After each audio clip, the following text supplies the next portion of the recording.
Welcome! In front of me I have Samsung Galaxy Watch Ultra and I'm gonna show you how to turn on this watch.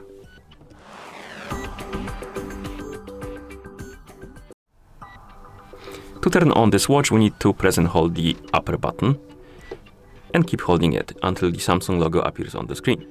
Once the logo appears, you can release the button and wait until the watch is done booting up.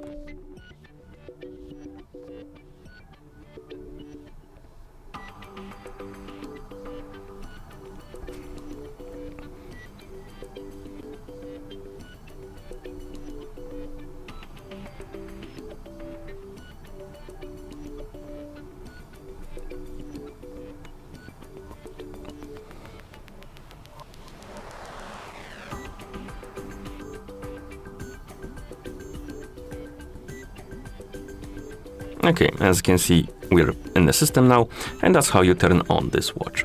Thank you for watching. If you found this video helpful, please consider subscribing to our channel and leaving the like on the video.